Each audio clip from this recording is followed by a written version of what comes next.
Hi, what's going on everybody? Alan here with the leadership plan. Today I'm going to go over a personality assessment that I recently took called DISC for the Workplace.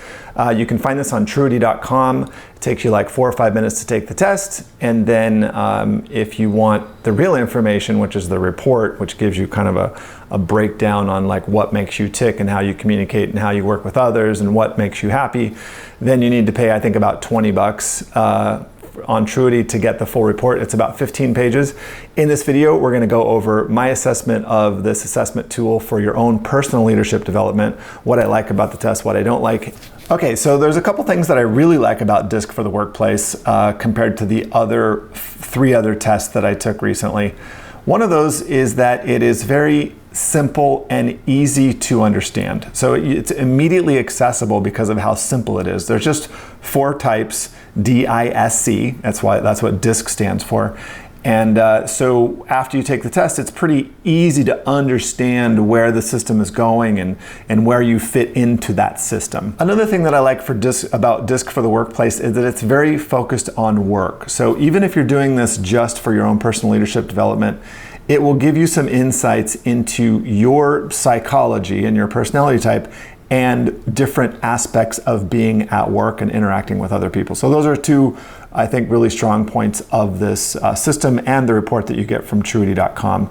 But there's also obviously some things that I don't like about the system. Number 1 is that its biggest strength is how simple it is. It's immediately accessible. You understand instantly how you fit in with this D, I, S, and C. But its simplicity also means that it's not going to be 100% accurate for you. It's also not going to capture everything about your personality and what really makes you tick and what drives you. And so it's not going to be able to go as deep as some of the other personality type assessments that I took. Another thing that I don't like about it is that it's not prescriptive enough. It tends to be a little bit too superficial. And I think this is, again, just a function of how simplistic it is. It can't really go that deep into you because it's not giving you a very clear snapshot, I don't feel like, of exactly who you are. It gives you like tendencies of things that you might like to do at work. But again, with only 4 types, there's not a lot of granularity. There's not a lot of definition in the personality assessment and the report that you get. So I tested as a clarity type. Clarity type is kind of the angsty person in the corner that's super precise, like an accountant or an engineer that doesn't want to be bothered by the team, and they get frustrated when at the end of the project team members want to make some big overhaul or big change to the final product. Yeah, I mean, I think that there are some aspects to me that are like that.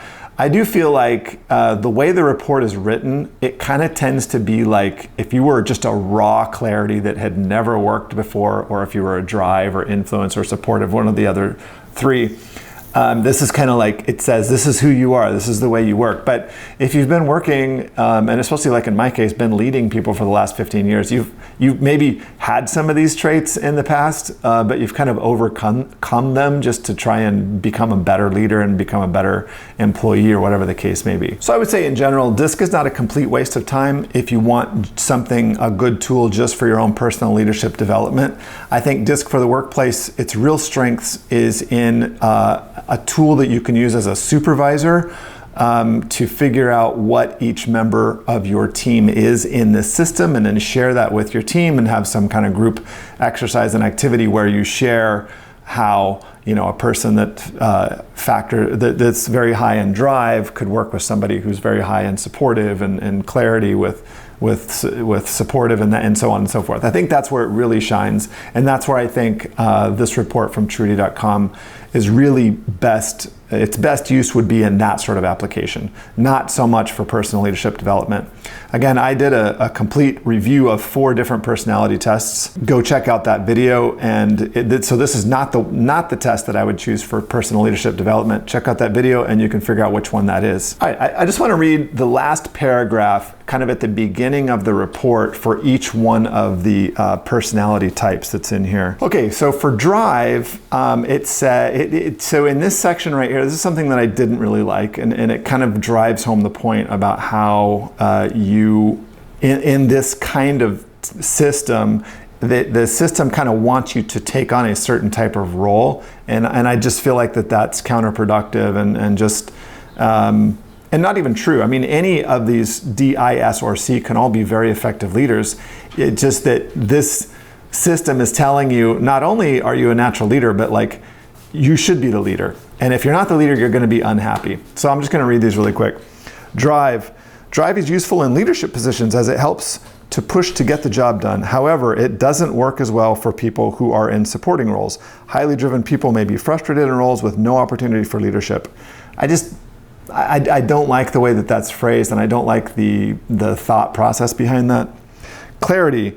Clarity is useful in roles where accuracy and precision are important. Accountants, engineers, computer programmers all need to exercise clarity to be successful in their work.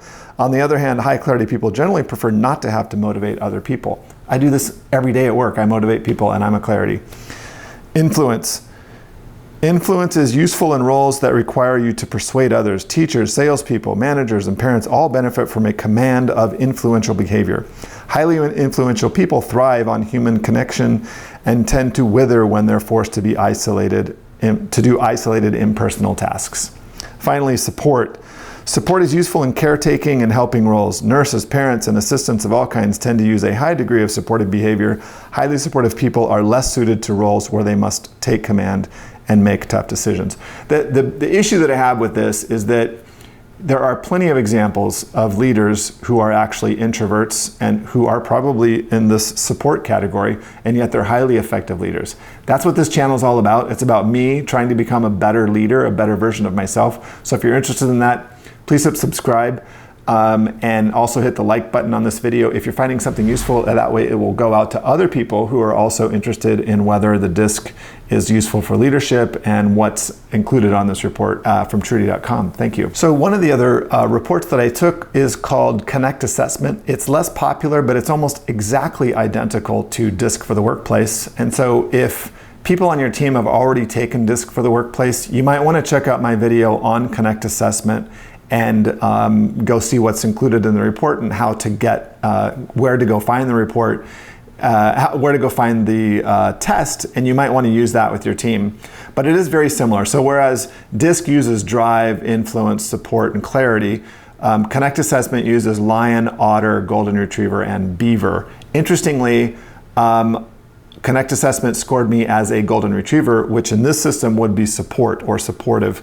And in DISC, again, I was clarity, which would be a beaver in that system. I mean, I did score highly in beaver in the other system as well. So they're not off by too much. So finally, if you're considering using this assessment DISC for the workplace, I think its true strength is in doing some kind of like teamwork activity so that team members can understand what makes other team members tick and how to communicate with them and what their best roles might be in some kind of like team project. All right, if you're still listening to the video at this point, I'm going to give you just some information here about what is included in the report so that you know, this might help you decide whether you want to spend $20 on Trudy.com for the report. Okay, so like a lot of these, it starts off with just kind of a general behavior, like a general description of like what the system is and what it's about. So it describes the 4 different types here. It also gives you this cool expanded pie chart.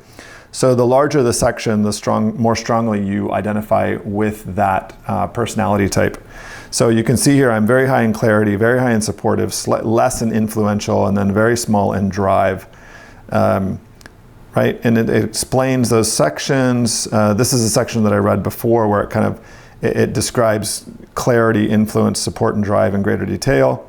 Right, and then it starts to get more deeply into what makes you tick as a clarity personality type. This is an example of what I don't like about this report, how I just feel like it's a little bit thin, the information that they give you. Right here you can see you are more likely to be described as, and then it just gives you a list of a bunch of adjectives. I don't feel like that's very useful information. I mean, it is information, but I feel like there's really not a lot of context to that.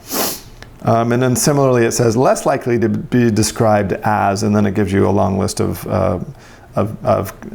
behaviors or adjectives.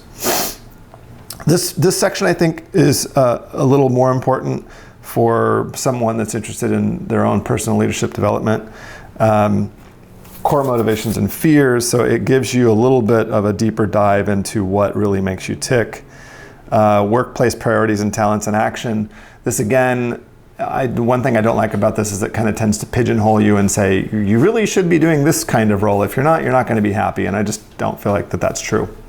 This section is important because it goes into what your core motivations are, and that sort of thing, and how you can kind of overcome these, like giving you tips on how not to give in to your basic drive or your fears or motivations. Communication style, this is really important. This is a section that if you were doing this with your team, you'd really want to spend a lot of time here digging into this so that you understand how people on your team communicate. Conflict style, let's just go through these really fast. Working with a team, stress and well-being, increasing your effectiveness, working with others.